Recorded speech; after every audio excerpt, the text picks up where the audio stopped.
दरअसल 21 जून को जो कार्यक्रम था उसमें गज़ल में होने वाली कुछ कमियों के बारे में चिंता भी व्यक्त की गई थी और उनके बारे में मैंने कुछ निवेदन भी किया था। तो यहाँ मेरे कुछ अग्रज मुझसे कुछ खफा भी लगे, मैं उनसे क्षमा भी चाहता हूँ यदि कोई बात हुई हो तो। उन्होंने कहा, उनका कहना था कि आपको हिंदी गज़ल में सिर्फ खामियां ही दिखाई दी, खूबी नहीं। मेरा अपना मानना है कि जब हमारे घर में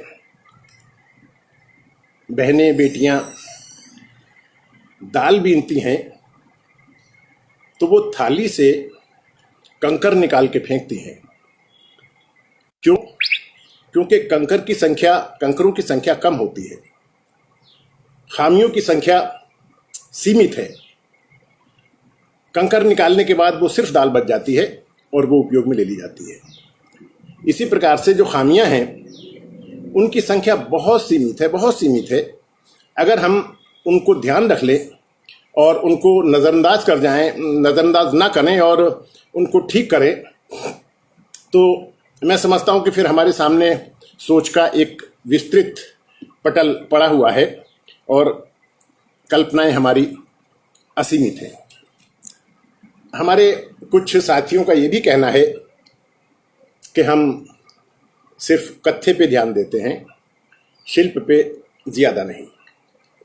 तो यहाँ मैं ये निवेदन करना चाहता हूँ, हमारी जेब में 10 ग्राम का सोने का सिक्का पड़ा हुआ है, हमें मालूम है कि उसकी कीमत 40,000 रुपये है, लेकिन वो सिर्फ जेब में है, किसी और को मालूम नहीं है। जब हम उसका कोई जेवर बनवा लेते हैं तो उसकी कीमत 40,000 रुपये भी हमारे साथ है, उसकी कीमत भी हमारे साथ है और उसने हमारे शरीर की शोभा भी बढ़ाई, आकर्षण भी बढ़ाया। तो इसी प्रकार मेरा मानना है कि शिल्प को हम ध्यान नहीं देते, इसका मतलब है कि हम अपनी जिम्मेदारियों से बचने का प्रयास कर रहे हैं। आपने देखा होगा कि आप घर में लुंगी पहन के रहते हैं, बनियान पहन के रहते हैं, लेकिन जब आप घर से बाहर कदम रखते हैं तो बहुत अच्छी तरह से आप कपड़े पहनते हैं, टाई भी पहनते हैं, बालों में कंघी भी करते हैं, क्रीम भी लगाते हैं, तब आप बाहर निकलते हैं। क्यों? आप भी वही हैं, कपड़े भी आपके पास हैं, लेकिन घर में तो आप उस तरह से थे। बाहर आप क्यों पहन रहे हैं? हम क्यों पहनते हैं? क्यों सज धज के बाहर निकलते हैं? क्योंकि घर से बाहर कदम रखते ही एक बाजार शुरू हो जाता है।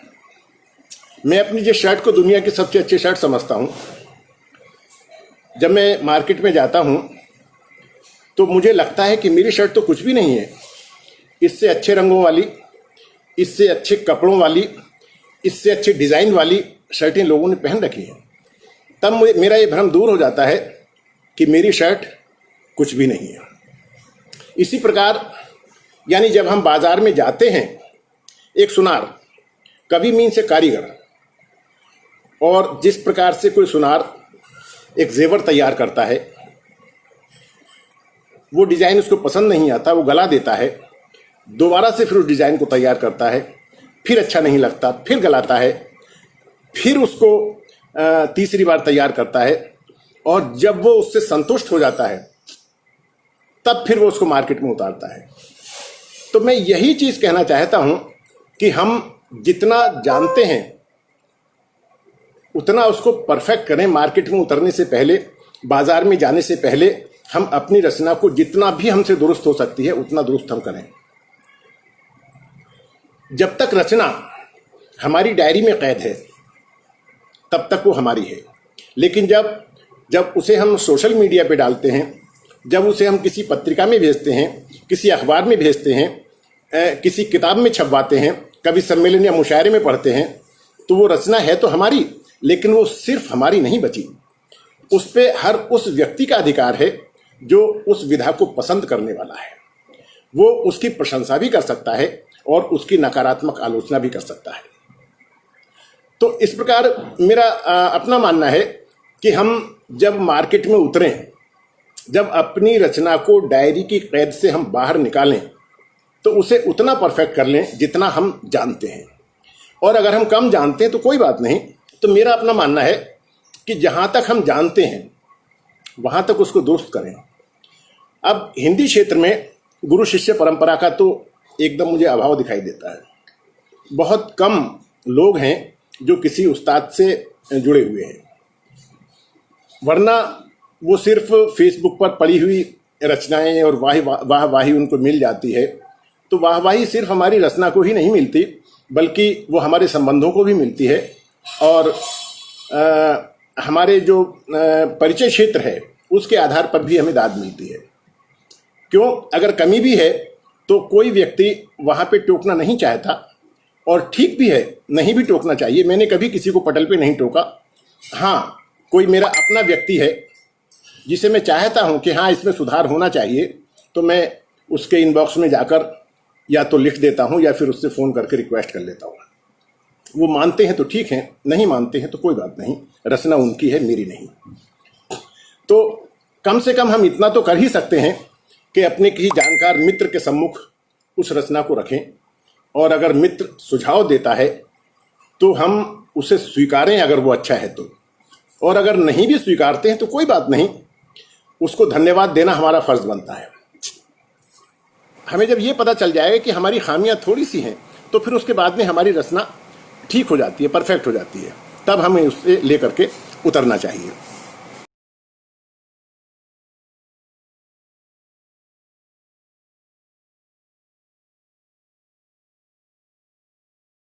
दरअसल है क्या कि बहुत सारी चीज़ें हम परंपराओं से सोचते हैं, परंपराओं से लेते हैं, वरना हमें किसने बताया कि मेज़ स्त्रीलिंग है, कुर्सी स्त्रीलिंग है, पतीली स्त्रीलिंग है, चमचा पुल्लिंग है, तवा पुल्लिंग है, चूल्हा पुल्लिंग है? ये किसने बताया? हम परंपराओं से सीखते हैं। जब हम किताब भी नहीं पढ़ते, जब हम बच्चे होते हैं, तभी हम अपने दादा से, अपनी मम्मी से, अपने पापा से वो सीखते हैं कि हाँ मम्मी ने क्या बोला इसको और पापा ने क्या बोला। यही हमारी परंपराएं हैं। हमारे मम्मी पापा ने अपने मम्मी पापा से सीखा होगा और उन्होंने और फिर अपने मम्मी पापा से सीखा होगा। तो ये हमारी परंपराओं की चीज़ें हैं, और परंपराओं को तोड़ना मुनासिब भी नहीं है।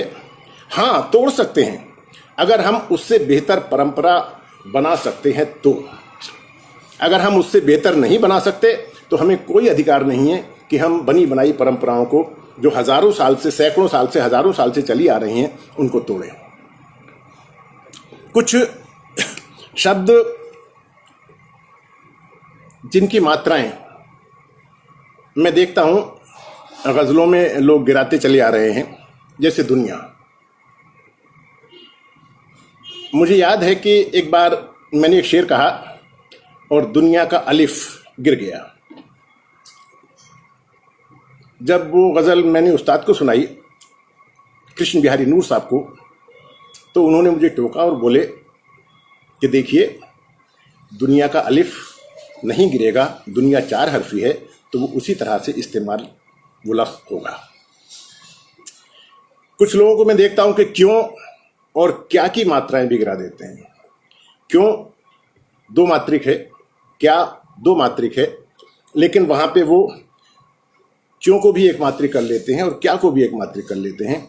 इन दोनों शब्दों को एक मात्रिक किया जाना मेरी दृष्टि में उचित नहीं है, क्योंकि जब हम क्यों को एक मात्रिक करेंगे या क्या को एक मात्रिक करेंगे तो सिर्फ की आवाज आएगी, की, और उसके अर्थ दूसरे हो जाते हैं।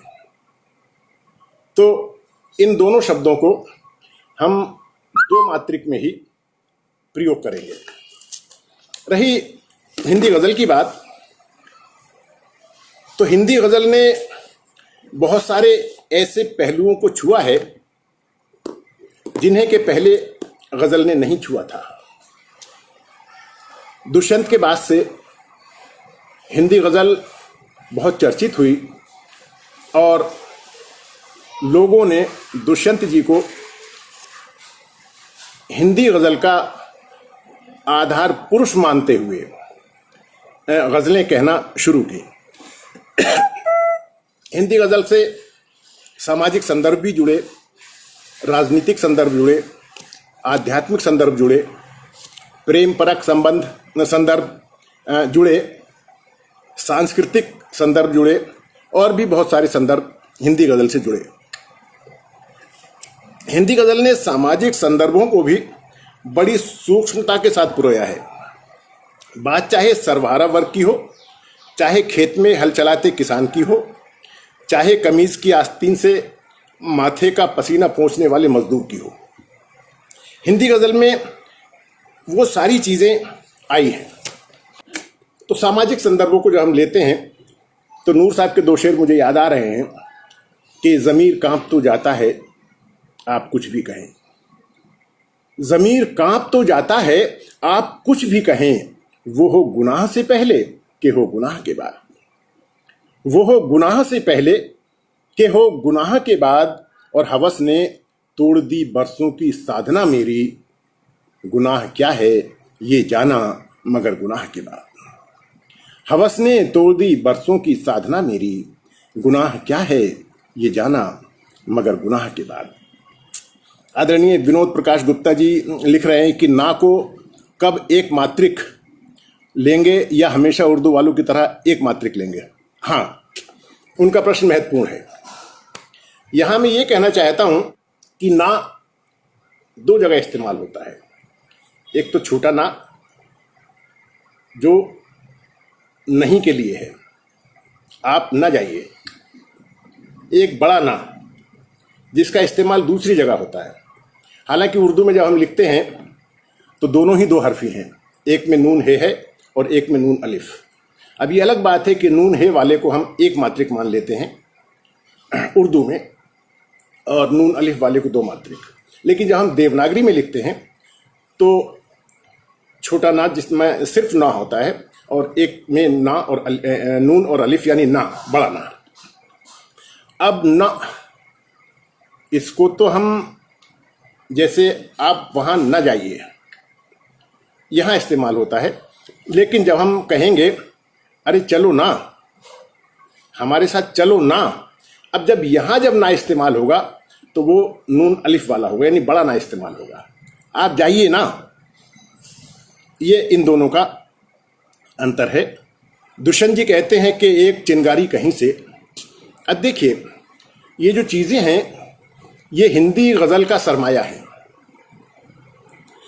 कि और ख़ास तौर से सर्वहारा वर्ग की समस्याओं को दुष्यंत जी ने प्रमुखता के साथ अपनी गज़लों में उभारा है। उन्होंने ऊँघते हुए युवा वर्ग को इस शेर के माध्यम से सचेत किया है कि एक चिंगारी कहीं से ढूंढ लाओ दोस्तों, एक चिंगारी कहीं से ढूंढ लाओ दोस्तों, इस दिए में तेल से भीगी हुई बाती तो है। हिंदी गज़ल इसी को अपना आधार, सामाजिक संदर्भों को अपना आधार मुख्यतः बनाए हुए है। वहीं मुझे याद आ रहा है एक शेर सर्वेश चंद्रौसवी जी का। अभी पिछले दिनों उनका स्वर्गवास हुआ है। हमारे बहुत अच्छे मित्र, बहुत अच्छे भाई थे और बहुत प्यार करते थे। तो ये उनका शेर है कि मुझे बहुत अच्छा लगता है कि चिराग बुझ गया अच्छा हुआ नहीं तो अभी, चिराग बुझ गया अच्छा हुआ नहीं तो अभी, अबे तबे से हवा बात करने वाली थी। चिराग बुझ गया अच्छा हुआ नहीं तो अभी, अबे तबे से हवा बात करने वाली थी। तो ये संदर्भ हिंदी गज़ल में मुख्य रूप से आपको सामाजिक संदर्भ देखने को मिलेंगे। मैं अपना भी एक शेर यहाँ सुनाई देता हूँ कि चांद को छूने की कोशिश में तो नाकामी मिली, हाँ मगर नादान बच्चे को उछलना आ गया। तो ये संदर्भ, सामाजिक संदर्भ हिंदी गज़ल में प्रमुख रूप से उभरे हैं। वहीं पर जब हम राजनीतिक संदर्भों की बात लेते हैं तो हिंदी रचनाकारों ने आस में है क्या कि उन्होंने अपने आसपास के वातावरण को अपनी गज़ल का मुख्य बिंदु बनाया, अपने अशार का माध्यम बनाया, आपने देखा होगा कि राजनीतिज्ञों ने सदैव आम आदमी को वोट बैंक समझा है। उनकी परेशानियों और समस्याओं से राजनीतिज्ञों का कोई खास लेना देना नहीं रहा। चुनाव आते ही गली मोहल्लों में खादी के वस्त्र पहने हाथ जोड़े हुए नेतानुमा कुछ विशिष्ट लोग आपको दिखाई पड़ जाएंगे, लेकिन चुनाव जीतने के बाद वो नजर नहीं आते। उन पर कटाक्ष दुष्यंत जी ने बहुत अच्छे अच्छे किए हैं। वो कहते हैं कि भूख है तो सब्र कर, रोटी नहीं तो क्या हुआ। भूख है तो सब्र कर, रोटी नहीं तो क्या हुआ। आजकल दिल्ली में है जेरे बहस ये मुद्दा। आजकल दिल्ली में है जेरे बहस ये मुद्दा। भूख है तो सब्र कर, रोटी नहीं तो क्या हुआ। आजकल दिल्ली में है जेरे बहस ये मुद्दा। वहीं वो एक शेर और कहते हैं कि जिस तरह चाहो बजाओ इस सभा में, जिस तरह चाहो बजाओ इस सभा में, हम नहीं हैं आदमी हम झुनझुने हैं। हम नहीं हैं आदमी हम झुनझुने हैं।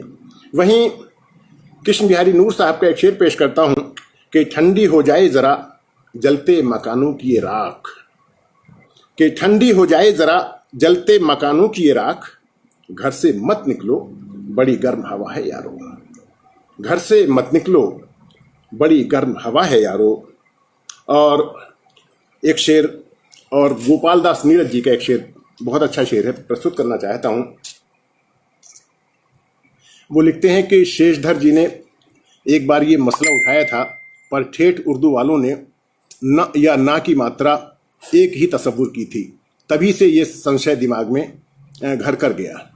देखिए, यहां मैं एक निवेदन और कर दूं कि उर्दू की जो पर्शियन स्क्रिप्ट है, जो फारसी लिपि है, उसमें दूसरी भाषाओं के बहुत से शब्द लिखने की जस के तस उच्चारण के साथ लिखने की क्षमता नहीं है।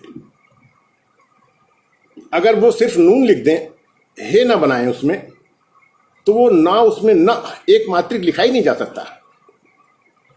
नून हे को उन्होंने एक मात्रिक माना है, जबकि जो देवनागरी लिपि है वो एकदम साइंटिफिक है, एकदम वैज्ञानिक लिपि है। उसमें किसी भी भाषा के शब्दों को जस के तस उच्चारण के साथ लिखने की क्षमता है।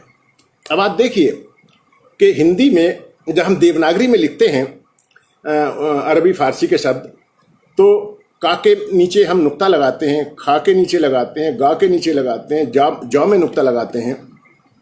और अब तो अ और एन यानी अलिफ और एन के उच्चारण को अलग अलग दर्शाने के लिए अ के नीचे भी नुक्ता लगा दिया जाता है। जैसे शम्मा, लास्ट में उसके एन है, शीन मीम एन, तो उसमें एन के उच्चारण को दर्शाने के लिए अ के नीचे नुक्ता लगा दिया जाता है। तो इस मामले में जो हमारी जो देवनागरी लिपि है वो बहुत मजबूत है। पर्शियन इसीलिए पर्शियन बहुत कमज़ोर है, और मैं समझता हूँ कि जो दूसरी भाषाओं के जो शब्द हैं हिंदी अंग्रेजी के, वो उर्दू क्षेत्र में जाकर उनका सही उच्चारण वो लोग नहीं कर पाते। कई शब्द ऐसे हैं जिनके उच्चारण बिगड़ जाते हैं, वो प्रोग्राम को प्रोग्राम पढ़ते हैं। अब मैं शायर हूँ तो इसलिए मुझे मालूम है कि प्रोग्राम 5 हरफी है और प्रोग्राम 7 हरफी हो जाता है। वो प्रधान नहीं, वो प्रधान पढ़ते हैं। प्रधान 4 हरफी और प्रधान 5 हरफी है। यही चीज वो उसको वहां बांधते भी हैं, अपने शेरों में भी इसी तरह से बांधते हैं, तो गलत होता है। वहां खंडहर नहीं है, वहां खंडहर है 3 मात्रिक। मुझे ताज्जुब हुआ कि एक हमारे शायर साथी ही जब उन्होंने व्याकरण को व्याकरण पढ़ा, व्याकरण, तो ऐसा नहीं कि वो जानते नहीं, वो पढ़े लिखे लोग भी ये गलतियां करते हैं। वो ये उन्हें मालूम है कि शब्द व्याकरण है, लेकिन वो चूंकि उसको बोलने का आधार पर्शियन स्क्रिप्ट को बना लेते हैं। आप अच्छा, मेरा मानना है कि जो शब्द जिस भाषा का है उसके सही उच्चारण के साथ ही उसको प्रयोग किया जाना चाहिए, चाहे वो अंग्रेजी का है, चाहे वो अरबी का है, चाहे फारसी का है, चाहे हिंदी का है या संस्कृत का है, उसका सही उच्चारण। मैंने पिछली बार भी एक निवेदन किया था कि साहित्यकार समाज के लिए भाषा का शिक्षक है। जब साहित्यकार की भाषा बिगड़ती है तो साहित्य की भाषा बिगड़ती है, और जब साहित्य की भाषा बिगड़ती है तो समाज की भाषा बिगड़ती है। तो इसलिए साहित्यकार पर बहुत सारी जिम्मेदारियां हैं कि वो अपनी भाषा को उस तरह से बना के चले कि अगली पीढ़ी के सामने कोई गलत संदेश न जाए ना चाहिए। मैंने पिछली बार इस तरह के कुछ शेर भी सुनाए थे, और हमारे एक वरिष्ठ साथी हैं, साथी क्या बड़े भाई हैं हमारे, उन्होंने कहा भी था, किसी का शेर हमने सुनाया था तो उन्होंने कहा भी था कि ये शेर तो बहुत चर्चित है और बहुत प्रसिद्ध है। तो मैंने उनसे निवेदन किया था कि प्रसिद्धि एक अलग चीज़ है। प्रसिद्धि विद्वानों से नहीं है, प्रसिद्धि आम आदमी से है, और आम आदमी को भाषा की बारीकी का नहीं मालूम है, तो उसने तो शब्दों को देख लिया और आपके शेर को दाद दे दी। प्रसिद्धि अलग चीज़ हो गई। प्रसिद्धि का मतलब ये नहीं है कि वो चीज़ एकदम एक्यूरेट है, एकदम सही है। दोनों अलग अलग चीज़ें हैं, तो वो एक अलग चीज़ है। तो भाषा के मामले में सतर्क रहना चाहिए। अभी बात चल रही थी सामाजिक संदर्भ की, राजनीतिक संदर्भ की। अब चलिए आध्यात्मिक संदर्भ को लेते हैं। हिंदी गज़ल में आध्यात्मिक संदर्भ किस तरह से समाहित है। हालांकि अध्यात्म में ये जो आध्यात्मिक संदर्भ तो हमें उर्दू गज़ल में भी बहुत अच्छे अच्छे मिलते हैं, नो डाउट, लेकिन हिंदी गज़ल चूँकि अपनी हम ये कह सकते हैं कि किशोर अवस्था में है। उर्दू गज़ल को तो 400 साढ़े 400 साल का वक्त हो गया, तो वो अपनी परिपक्व अवस्था में है। लेकिन इसको अभी बहुत लंबा वक्त नहीं हुआ है हिंदी गज़ल को, लेकिन उसमें उस तरह के अनछुए पहलू हिंदी गज़ल ने अपने खुद में समेटे हैं और समाहित किए हैं। अब जैसे कि पुनर्जन्म ये भारतीय संस्कृति का एक अभिन्न हिस्सा है। यानी हिंदू अध्यात्म की एक संकल्पना है कि पुनर्जन्म है। दूसरे किसी धर्म में या मजहब में पुनर्जन्म को नहीं माना जाता।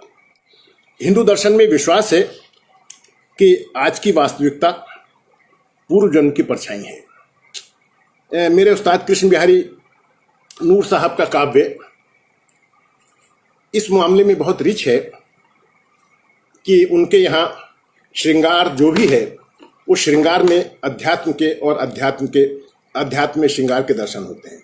कई बार ये यानी जो व्यक्ति जिस नज़रिए का है वो उसे उस नज़रिए से उस शेर का अर्थ ले सकता है। मैं नूर साहब का ही एक शेर सुनाता हूँ। इस जन्म में उस जन्म का कर्ज उतारा ही किया, जिंदगी का ये सफ़र फिर भी बहुत अच्छा रहा। उनका एक शेर और सुनाता हूँ कि अकेलेपन की सबको शिकायत है। हर व्यक्ति कहता है कि मैं अकेला हूँ, लेकिन जो सर्वशक्तिमान ईश्वर है वो भी अकेला है, उसकी चिंता कौन करता है। तो इन्हीं चीज़ों को लेते हुए नूर साहब का शेर है कि अपनी तन्हाई का सबको है गिला, अपनी तन्हाई का सबको है गिला, किसने देखी हैं तेरी तन्हाइयाँ।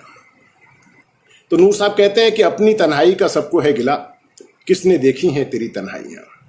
वहीं वो कहते हैं कि बस उसकी मांग में, अब ये शेर देखिए कितना खूबसूरत है। पुनर्जन्म, बस उसकी मांग में सिंदूर भर के लौट आए, बस उसकी मांग में सिंदूर भर के लौट आए, हमारा अगले जन्म का चुनाव ऐसा था। बस उसकी मांग में सिंदूर भर के लौट आए, हमारा अगले जन्म का चुनाव ऐसा था। और वो कहते हैं कि मौत दीवार है, दीवार के उस पार से अब, मौत दीवार है, दीवार के उस पार से अब, मुझको रह रह के बुलाता है उधर से कोई, मुझको रह रह के बुलाता है उधर से कोई।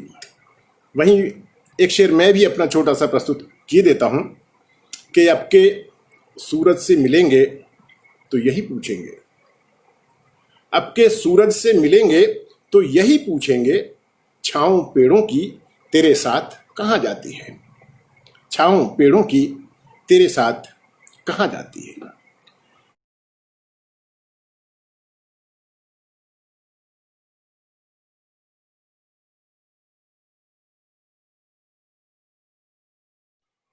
अब हम चलते हैं थोड़ा सा हिंदी गज़ल के ये कि प्रेम परक संदर्भ किस तरह से वहाँ लिए गए हैं। उर्दू में बहुत काम हुआ है, नो डाउट। वहाँ भाषा भी हमें रवां दवां मिलती है। भाषा के प्रति वहाँ जो उस्ताद लोग हैं वो अपने शागिर्दों को बहुत बारीकी से समझाते हैं। मैं इस बात का गवाह हूँ। और ज़रा सा भी कहीं अटक होती है तो कई बार ये भी होता है कि हम एक शब्द यहाँ ना रख के अगर यहाँ रख देंगे तो भाषा हमारी और अच्छी हो जाती है। तो उस्ताद लोग ये सिखाते हैं। आज है क्या कि बहुत सारे जो शिष्य हैं वो व्हाट्सएप पे उन्होंने रचना भेजी और अपनी छुट्टी पा ली। उस्ताद ने रचना ठीक की, उनको भेज दी। अब शिष्य को ये मालूम ही नहीं है कि संशोधन क्या किया गया है और क्यों किया गया है। उस्ताद ने संशोधन कर दिया और रचना व्हाट्सएप पर ही वापस कर दी। व्हाट्सएप पे ना तो उस्ताद इतना लिख पाता है कि कमी क्या थी और क्यों थी। पता चलता है कि शागिर्द को भी जल्दी होती है इस बात की कि मैं उस्ताद से रचना वापस आए और मैं तुरंत फेसबुक पे डालूं और उस पर कमेंट आ जाए। सिर्फ इस बात की जल्दी होती है। वो उस्ताद से ये भी नहीं पूछता कि आपने जो संशोधन किया है क्यों किया है, इसमें गलती क्या थी। जबकि ये सारी चीज़ें उस्ताद के पास जब हम बैठते हैं 2-4-6 घंटे तो बहुत सारी चीज़ें उस्ताद के बगैर बताए ही हम सीख जाते हैं। हम ये सीखते हैं कि उस्ताद किस तरह से अपनी रचना को देख रहे हैं या हमारी रचना को देख रहे हैं, किस तरह से हमें टोक रहे हैं। उस्ताद के कुर्ता पहनने का अंदाज़ क्या है, उस्ताद के सिगरेट पीने का अंदाज़ क्या है, उस्ताद अगर शराब पीता है तो शराब के पैक को किस तरह से पकड़ रहे हैं, या उस्ताद अगर चल रहे हैं तो उनके चलने का अंदाज़ क्या है, उस्ताद के उठने बैठने का अंदाज़ क्या है। तो ये सारी चीज़ें, बहुत सारी चीज़ें हम उस्ताद के बगैर बताए हम सीख जाते हैं। उनको देखते देखते ही सीख जाते हैं। और जब वो बताते हैं तब तो और भी अच्छी बात होती है। ये मेरा सौभाग्य रहा कि मैं कृष्ण बिहारी नूर साहब से उनका आशीर्वाद मुझे मिला। उनके कदमों में बैठा हूँ और उन्होंने भी अपने बेटी की तरह, अपने बच्ची की तरह मुझे बहुत प्यार दिया। आज उनकी कमी अखरती है, लेकिन कोई नहीं, कलाकार कभी मरता नहीं है। कलाकार अपनी रचनाओं में जिंदा रहता है। उन्होंने कहा भी है, उनका एक शेर भी है कि अपनी रचनाओं में वो जिंदा है, नूर संसार से गया ही नहीं। तो कलाकार हमेशा जिंदा रहता है। उन्हीं का एक शेर है, प्रेम परक संदर्भों में जब हम बात करते हैं तो उन्हीं का एक शेर है कि मिलन के गीत अधूरे रहेंगे दुनिया में। मिलन के गीत अधूरे रहेंगे दुनिया में, जन्म जन्म के यहाँ साथ छूट जाते हैं। आदरणीय आलोक यादव जी का बहुत बेहतर कमेंट है, लेकिन शराब और सिगरेट तो नहीं सीखें तो बेहतर है, शायरी सीखें। आपका बिल्कुल मैं सीखने की बात नहीं कर रहा हूँ, मैं इस चीज़ की बात कर रहा हूँ कि उनके बैठने का स्टाइल क्या है, उनके चलने का स्टाइल क्या है, उनके खाने पीने का स्टाइल क्या है। आपकी बात बिल्कुल ठीक है। वहाँ स्टाइल की बात हो रही है कि हम किसी से अगर वो बातचीत कर रहे हैं तो किस लहजे में कर रहे हैं, किस तरह से बात कर रहे हैं, उनका बातचीत करने का स्टाइल क्या है। तो ये चीज़ें हम उस्ताद हमको बताते नहीं हैं, बल्कि उनसे हम खुद ही सीखते थे कि वो किस तरह से हाथ मिला रहे हैं, किस तरह से आने वाले का स्वागत कर रहे हैं। तो ये बहुत सारी चीज़ें। और एक चीज़ और है, मैं आज देखता हूँ कि जो हमारे नए शायर हैं उन्हें तहजीब नाम की, बहुत सारे मैंने बच्चों को देखा है कि तहजीब नाम की चीज़ उनके पास नहीं है। लेकिन मैंने अपने उस्ताद को भी देखा है और उनकी उम्र के और भी कई शायरों को देखा है कि अगर उनसे बड़ा कोई उनके पास खड़ा है तो वो अपनी जगह पे बैठते नहीं थे, वो उन्हीं के पास खड़े हो जाते थे। बोले जब ये खड़े हैं तो हम भी खड़े होंगे, पहले ये बैठेंगे उसके बाद हम बैठेंगे। ये है तहजीब। तो आदरणीय आलोक यादव जी, मेरा आशय ये था कि हम बहुत सारी चीज़ें तहजीब वहीं से सीखते हैं, और अगर तहजीब नहीं है तो हमारा शायरी करना फिर उसका कोई औचित्य नहीं रह जाता कि हम क्या कर रहे हैं। उनका शेर सुना रहा था प्रेम परक संदर्भों के हवाले से। नूर साहब का शेर है कि मिलन के गीत अधूरे रहेंगे दुनिया में, जन्म जन्म के यहाँ साथ छूट जाते हैं। उनका एक शेर और है कि जिंदगी ठोकरें खाती है बिछड़ कर तुझसे। आदरणीय मधुमन जी का कमेंट बहुत अच्छा है। वो लिखती हैं कि शॉर्टकट चाहते हैं आजकल सीखने वाले। आपने बिल्कुल ठीक कहा, बिल्कुल फरमाया, यही कर रहे हैं। पंकज गर्ग साहब फरमाते हैं कि जी आप संस्कार की बात कर रहे हैं। हाँ, मैं संस्कारों की बात कर रहा हूँ, और शायरी से पहले ये जो व्यक्तिगत संस्कार हैं ये बहुत ज़रूरी हैं।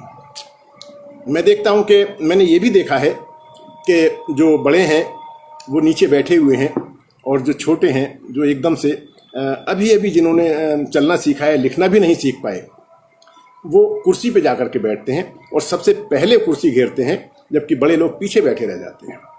तो ये है संस्कार। अगर ये संस्कार भी हम नहीं सीख पाए तो फिर हमारे कविता करने का कोई औचित्य नहीं रह जाता, हमारे साहित्यकार कहलाने का कोई औचित्य नहीं रह जाता। यहाँ आप में कुछ अध्यापक भी होंगे। आपने देखा होगा कि एक अध्यापक की क्लास में 30 या 40 बच्चे होते हैं, और उन 30-40 का जब रिजल्ट आता है तो उसमें कुछ डिस्टिंक्शन भी होते हैं, लिए होते हैं, जो 70 और 75 से ज़्यादा मार्क्स पाते हैं। कुछ फर्स्ट क्लास, कुछ सेकंड क्लास, कुछ थर्ड, और कुछ फेल भी हो जाते हैं। टीचर एक है, किताबें कापियाँ एक हैं, समय वही है, सारी चीज़ें वही हैं, लेकिन क्या कारण है कि एक बच्चा 75% ला रहा है और एक बच्चा फेल हो रहा है। अब ये उस बच्चे पर भी निर्भर करता है कि वो अनुशासन को कितना ग्रहण करता है और कितना उस टीचर से सीख पाता है। टीचर से सीखना भी एक कला है। रजत देलवी साहब लिखते हैं कि सीखने की ललक नहीं किंतु शोहरत की तमन्ना है आजकल। बिल्कुल सही बात है। हाँ, अरविंद असर साहब श्रद्धेय पूज्य नूर साहब का शेर पेश कर रहे हैं कि जबी को दर पे झुकाना ही बंदगी तो नहीं, ये देख मेरी मोहब्बत में कुछ कमी तो नहीं। और ये इस तरह के शेर नूर साहब ही कह सकते हैं, जो अध्यात्म और श्रृंगार में पगे होते थे। ये फ़र्क कर पाना मुश्किल हो जाता था कि ये शेर आध्यात्मिक है या श्रृंगारिक। वो कहते हैं कि जिंदगी ठोकरें खाती है बिछड़ कर तुझसे, तेरी पाजेब के टूटे हुए घुंघरू की तरह। मैं 2 शेर दुष्यंत जी के ही पेश किए देता हूँ। वो कहते हैं कि तुमको निहारता हूँ सुबह से रितम भरा, तुमको निहारता हूँ सुबह से रितम भरा, अब शाम हो रही है मगर मन नहीं भरा। फिर उनका एक और शेर है कि चढ़ाता फिर रहा हूँ जो चढ़ावे, तुम्हारे नाम से बोले हुए हैं। अब प्रेम परख में एक और अच्छा शेर मैं आपको आदरणीय डॉक्टर कुंवर बेचैन जी का प्रस्तुत करना चाहता हूँ। वो कहते हैं कि मैं रहा चुप तो कोई और उधर बोल उठा, कि मैं रहा चुप तो कोई और उधर बोल उठा, मैं रहा चुप तो कोई और उधर बोल उठा। बात यह है कि तेरी बात चली मीलों तक, बात यह है कि तेरी बात चली मीलों तक।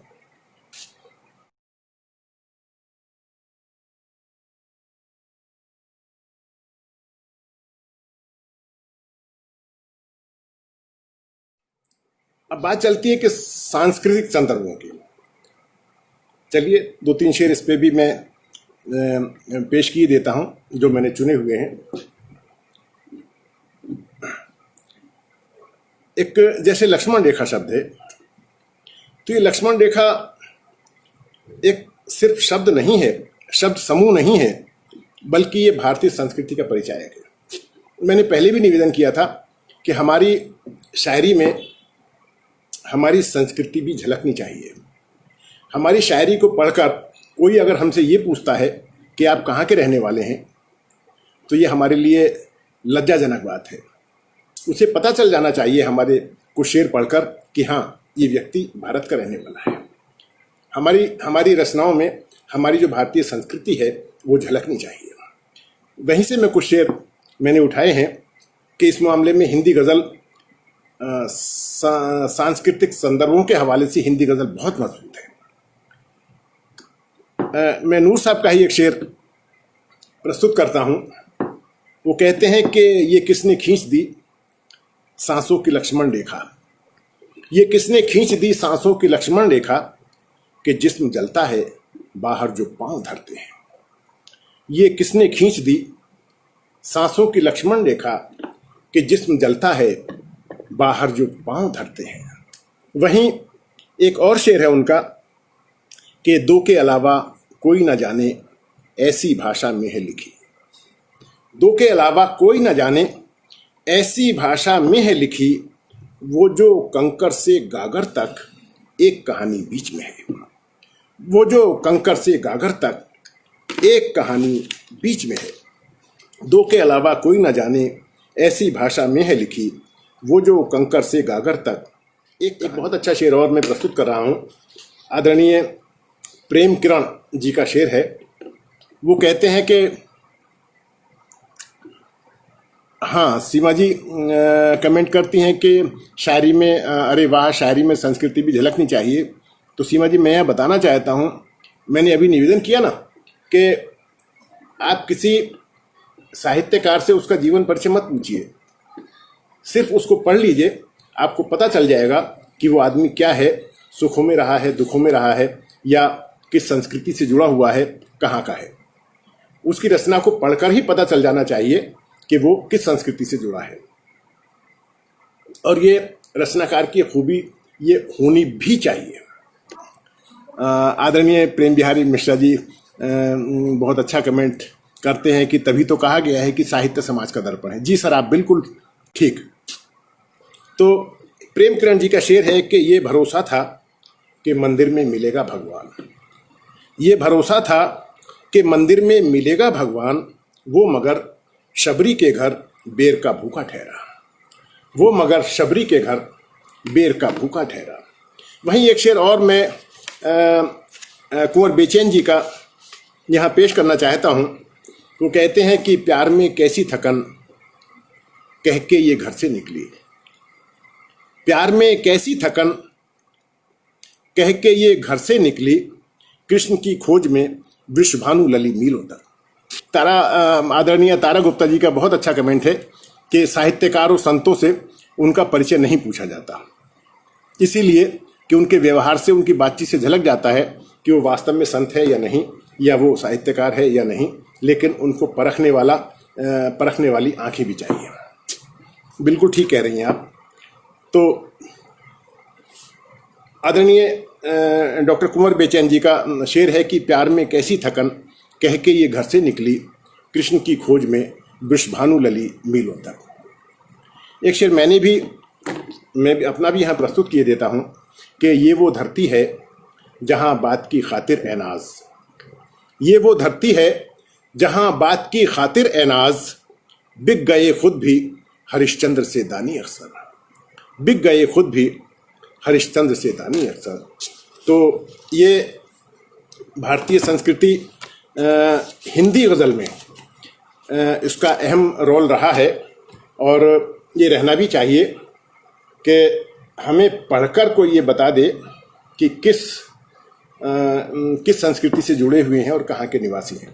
हाँ, आदरणीय मधुमन जी फरमाती हैं कि एक शेर मेरा भी है, बड़ा जायका है अकीदत के फल में, कभी बेर शबरी के खाकर तो देखो। वाह वाह वाह, बहुत अच्छा शेर है आप। ये है भारतीय संस्कृति कि ये चीज़ झलकनी चाहिए।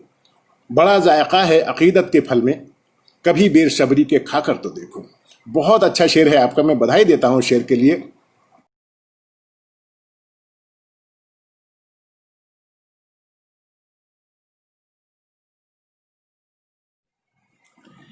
एक मतला दो शेर पढ़ता हूँ। कहता हूँ कि ताल्लुकात अगर चाहे तो बहाल न कर। ताल्लुकात अगर चाहे तो बहाल न कर, मगर दिखावे का मुझसे कोई मलाल न कर। ताल्लुकात अगर चाहे तो बहाल न कर, मगर दिखावे का मुझसे कोई मलाल न कर। और जरा सी ठेस लगेगी तो टूट जाएगा। जरा सी ठेस लगेगी तो टूट जाएगा, ये दिल है इससे कोई खुरदरा सवाल न कर। जरा सी ठेस लगेगी तो टूट जाएगा, ये दिल है इससे कोई खुरदरा सवाल न कर। और तुझी पे उंगली उठाएंगे देखना एक दिन, कि तुझी पे उंगली उठाएंगे देखना एक दिन, ज्यादा इतनी भी रिश्तों की देखभाल न कर। तुझी पे उंगली उठाएंगे देखना एक दिन, ज्यादा इतनी भी रिश्तों की देखभाल न कर। कहता हूं कि पास उसके, मतलब पेश कर रहा हूं कि पास उसके मेरे हिस्से का कभी कल न हुआ। पास उसके मेरे हिस्से का कभी कल न हुआ। मसला जैसा था वैसा ही रहा, हल न हुआ। मसला जैसा था वैसा ही रहा, हल न हुआ। पास उसके मेरे हिस्से का कभी कल न हुआ। मसला जैसा था वैसा ही रहा, हल न हुआ। और जाने क्या अपनी मोहब्बत में कमी थी ऐसी, जाने क्या अपनी मोहब्बत में कमी थी ऐसी। वो दीवाना ना हुआ और मैं पागल ना हुआ। जाने क्या अपनी मोहब्बत में कमी थी ऐसी, वो दीवाना ना हुआ और मैं पागल ना हुआ। और उसकी सोहबत भी बदल पाई न फितरत मेरी, उसकी सोहबत भी बदल पाई न फितरत मेरी। टाट था टाट रहा, टाट से मखमल न हुआ। उसकी सोहबत भी बदल पाई न फितरत मेरी। टाट था टाट रहा, टाट से मखमल न हुआ। और ये इनायत है उचटती हुई नींदों की नाज, ख्वाब मेरा कभी कोई भी मुकम्मल न हुआ। हाँ, तो मतलब पेश करता हूं कि जो खुद उदास हो वो क्या खुशी लुटाएगा, बुझे दिए से दिया किस तरह जलाएगा। जो खुद उदास हो वो क्या खुशी लुटाएगा, बुझे दिए से दिया किस तरह जलाएगा।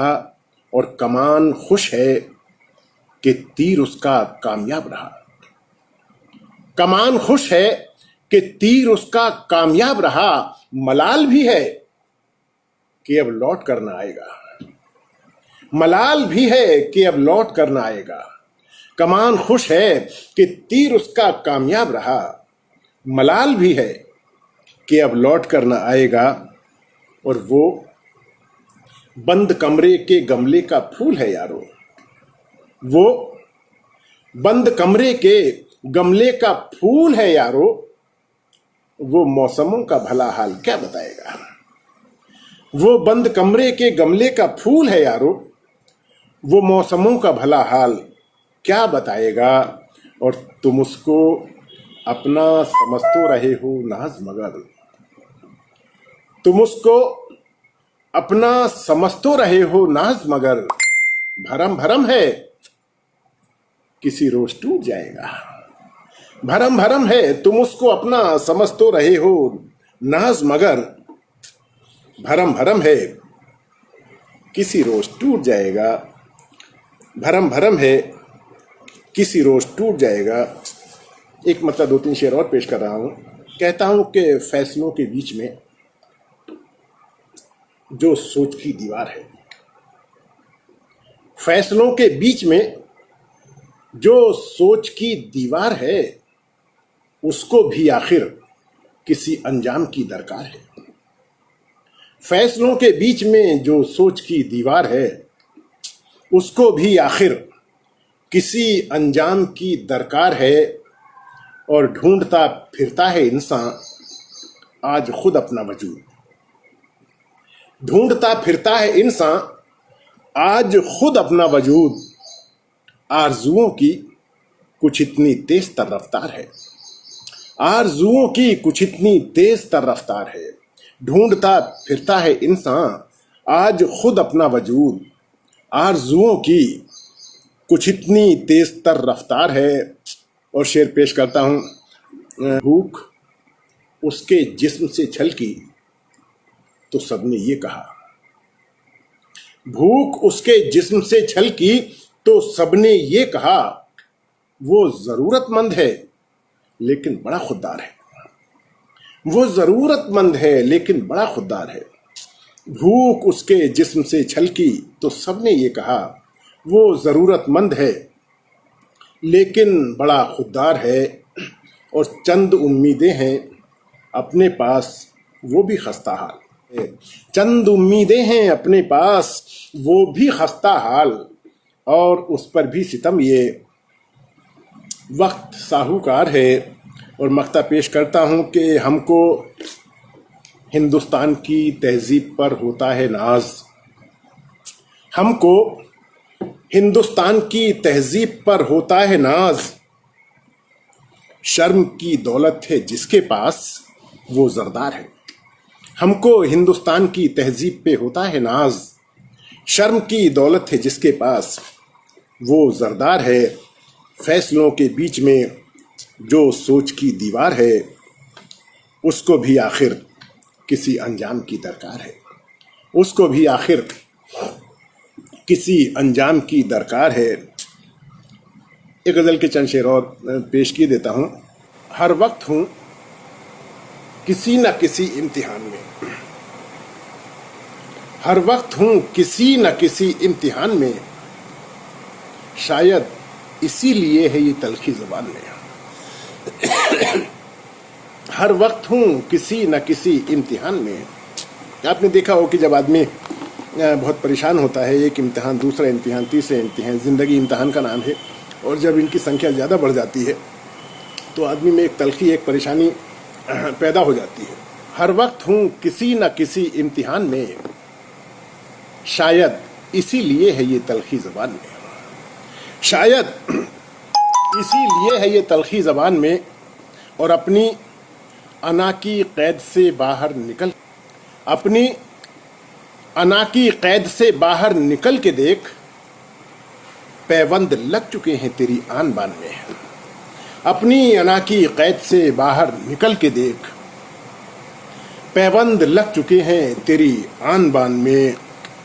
और सोहबत बुरी मिली तो गलत काम भी हुए, सोहबत बुरी मिली तो गलत काम भी हुए, वैसे कोई कमी तो न थी खानदान में, वैसे कोई कमी तो न थी खानदान में। सोहबत बुरी मिली तो गलत काम भी हुए, वैसे कोई कमी तो न थी खानदान में। और गम भी, खुशी भी, आह भी, आंसू भी, रंज भी, गम भी, खुशी भी, आह भी, आंसू भी, रंज भी, गम भी, खुशी भी, आह भी, आंसू भी, रंज भी, सबको जगह मिली है मेरी दास्तान में, सबको जगह मिली है मेरी दास्तान में। और नींदों की जुस्तजू में लगे हैं तमाम ख्वाब, नींदों की जुस्तजू में लगे हैं तमाम ख्वाब, सज धज के आ गया है कोई उनके ध्यान में, सज धज के आ गया है कोई उनके ध्यान में। नींदों की जुस्तजू में लगे हैं तमाम ख्वाब, सज धज के आ गया है कोई उनके ध्यान में। और कहता हूँ कि दरवाज़ा खटखटाए चले जा रहे हो नाज, दरवाज़ा खटखटाए चले जा रहे हो नाज, दरवाज़ा खटखटाए चले जा रहे हो नाज, लगता है कोई शख्स नहीं है मकान में, लगता है कोई शख्स नहीं है मकान में। दरवाज़ा खटखटाए चले जा रहे हो नाज, लगता है कोई शख्स नहीं है मकान में। हर वक्त हूँ किसी न किसी इम्तिहान में, शायद इसीलिए है ये तलखी ज़बान में।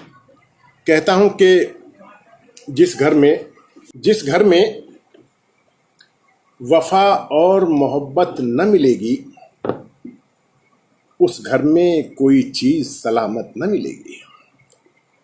जिस घर में वफा और मोहब्बत न मिलेगी, उस घर में कोई चीज़ सलामत न मिलेगी। और बाजार में बैठे हो तो इतना भी समझ लो, बाजार में बैठे हो तो इतना भी समझ लो, कीमत तो मिलेगी, कभी इज्जत न मिलेगी। बाजार में बैठे हो, जिस घर में वफा और मोहब्बत न मिलेगी, उस घर में कोई चीज़ सलामत न मिलेगी। और बाजार में बैठे हो तो इतना भी समझ लो, कीमत तो मिलेगी, कभी इज्जत न मिलेगी। और संसार तो कुछ रोज ठहरने की जगह है। संसार तो कुछ रोज ठहरने की जगह है, बसने की किसी को भी इजाजत न मिलेगी। संसार तो कुछ रोज ठहरने की जगह है, बसने की किसी को भी इजाजत न मिलेगी। और ए नींद मुझे दे दे कोई ख्वाब सुहाना, ए नींद मुझे दे दे कोई ख्वाब सुहाना, सोने के लिए फिर मुझे मोहलत न मिलेगी, सोने के लिए फिर मुझे मोहलत न मिलेगी। ए नींद मुझे दे दे कोई ख्वाब सुहाना, सोने के लिए फिर मुझे मोहलत न मिलेगी। और गज़ल का आखिरी शेर है ये इस गज़ल का कि जी में तो ये आता है ज़माने पे हंसूं मैं, जी में तो ये आता है ज़माने पे हंसूं मैं, तहजीब से लेकिन ये इजाज़त न मिलेगी। जी में तो ये आता है ज़माने पे हंसूं मैं, तहजीब से लेकिन ये इजाज़त न मिलेगी। जिस घर में वफा और मोहब्बत न मिलेगी, उस घर में कोई चीज़ सलामत न मिलेगी। चंद शेर और प्रस्तुत कर रहा हूँ। कहता हूँ कि झूठ है, छल है, कपट है, जंग है, तकरार है। झूठ है, छल है, कपट है, जंग है, तकरार है। सोचता रहता हूं अक्सर क्या यही संसार है। झूठ है, छल है, कपट है, जंग है, तकरार है। सोचता रहता हूं अक्सर क्या यही संसार है। और जहन से उलझा हुआ है मुद्दतों से ये सवाल, जहन से उलझा हुआ है मुद्दतों से ये सवाल, आदमी सामान है या आदमी बाजार है। आदमी सामान है या आदमी बाजार है। जहन से उलझा हुआ है मुद्दतों से ये सवाल, आदमी सामान है या आदमी बाजार है। और इस तरक्की पर बहुत इतरा रहे हैं आज हम, इस तरक्की पर बहुत इतरा रहे हैं आज हम। जूतियां सर पर रखी हैं, पांव में दस्तार है। जूतियां सर पर रखी हैं, पांव में दस्तार है। इस तरक्की पर बहुत इतरा रहे हैं आज हम। जूतियां सर पर रखी हैं, पांव में दस्तार है। कि इस तरक्की पर बहुत इतरा रहे हैं आज हम। जूतियां सर पर रखी हैं, पांव में दस्तार है। और आज भी उससे ताल्लुक है उसी सूरत मगर, आज भी उससे ताल्लुक है उसी सूरत मगर। उसके मेरे बीच में, उसके मेरे बीच खामोशी की एक दीवार है। आज भी उससे ताल्लुक है उसी सूरत मगर, उसके मेरे बीच खामोशी की एक दीवार है। और बीच रास्ते से पलट जाना भी तो अच्छा नहीं, बीच रास्ते से पलट जाना भी तो अच्छा नहीं। अब के हिम्मत और कर ले, अब के बेड़ा पार है। अब के हिम्मत और कर ले, अब के बेड़ा पार है। बीच रास्ते से पलट जाना भी तो अच्छा नहीं। अब के हिम्मत और कर ले, अब के बेड़ा पार है। और उस किनारे किस तरह जा पाओगे ए नाज़ तुम, उस किनारे किस तरह जा पाओगे ए नाज़ तुम।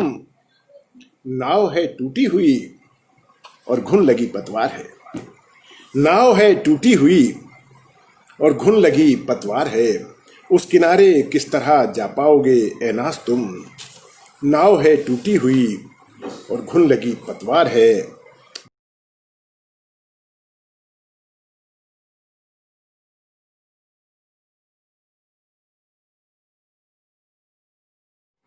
कहता हूं कि चाहत को आंसुओं के भंवर से बचा लिया, अच्छा किया। कि आपने मुझको मना लिया। अच्छा किया कि आपने मुझको मना लिया, चाहत को आंसुओं के भंवर से बचा लिया।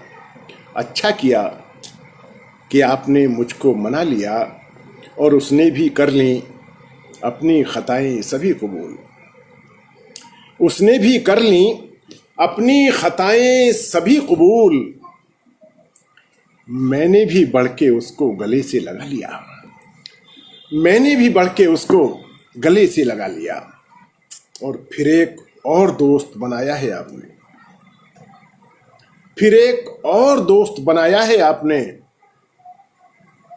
फिर एक और आपने दुश्मन बना लिया। फिर एक और दोस्त बनाया है आपने। फिर एक और आपने दुश्मन बना लिया। और शेर सुनिएगा कि एहसान उसको याद दिला तो दिया मगर, एहसान उसको याद दिला तो दिया मगर, खुद को ही मैंने अपनी नजर से गिरा लिया। खुद को ही मैंने अपनी नजर से गिरा लिया। एहसान उसको याद दिला तो दिया मगर, खुद को ही मैंने अपनी नजर से गिरा लिया। और दोनों तुनुक मिजाज थे, दोनों अनापसंद थे। दोनों तुनुक मिजाज थे, दोनों अनापसंद। आपस के रखरखाव ने रिश्ता बचा लिया। आपस के रखरखाव ने रिश्ता बचा लिया। दोनों तुनुक मिजाज थे, दोनों अनापसंद। आपस के रखरखाव ने रिश्ता बचा लिया। और जीवन हो जैसे कोई सफर धूप छांव का। जीवन हो जैसे कोई सफर धूप छांव का, रोया कभी मैं और कभी मुस्कुरा लिया। जीवन हो जैसे कोई सफर धूप छांव का, रोया कभी मैं और कभी मुस्कुरा लिया। और चेहरों पे जिनके नाज लिखा है मोहब्बतें, चेहरों पे जिनके नाज लिखा है मोहब्बतें, जहनों पे हैं निशान उन्हीं के सवालिया। जहनों पे हैं निशान, चेहरों पे जिनके नाज लिखा है मोहब्बतें, जहनों पे हैं निशान उन्हीं के सवालिया। चाहत को आंसुओं के भंवर से बचा लिया। अच्छा किया कि आपने मुझको मना लिया। कि खूब मिली सौगातें हमको अपनी लापरवाही में, उंगली घायल कर बैठे हम जख्मों की तुरपाई में। उंगली घायल कर बैठे हम जख्मों की तुरपाई में। खूब मिली सौगातें हमको अपनी लापरवाही में, उंगली घायल कर बैठे हम जख्मों की तुरपाई में। और एक छोटा सा कमरा दिल का यादों के झूमर रंगीन। एक छोटा सा कमरा दिल का यादों के झूमर रंगीन। पूरा वक्त गुजर जाता है इनकी साफ सफाई में। पूरा वक्त गुजर जाता है इनकी साफ सफाई में। एक छोटा सा कमरा दिल का यादों के झूमर रंगीन। पूरा वक्त गुजर जाता है इनकी साफ सफाई में। और किसको वो आवाज लगाए, किससे दिल की बात कहे। किससे वो आवाज लगाए, किससे दिल की बात कहे। एक दीवाना सोच रहा है जंगल की तन्हाई में। एक दीवाना सोच रहा है जंगल की तन्हाई में। और जाने क्यों गूंगे बन बैठे शोर मचाने वाले लफ्ज। जाने क्यों गूंगे बन बैठे शोर मचाने वाले लफ्ज। खूब चहकते थे पहले तो ये अपनी चतुराई में। जाने क्यों गूंगे बन बैठे शोर मचाने वाले लफ्ज। खूब चहकते थे पहले तो ये अपनी चतुराई में। और मकता है कि जिसने जीने की ख्वाहिश में अपनी जान गंवा दी नाज। जिसने जीने की ख्वाहिश में अपनी जान गंवा दी नाज। ढूंढ रहा हूं उस दरिया को सागर की गहराई में। जिसने जीने की ख्वाहिश में अपनी जान गंवा दी नाज। ढूंढ रहा हूँ उस दरिया को सागर की गहराई में। खूब मिली सौगातें हमको अपनी लापरवाही में। उंगली घायल कर बैठे हम जख्मों की तुरपाई में।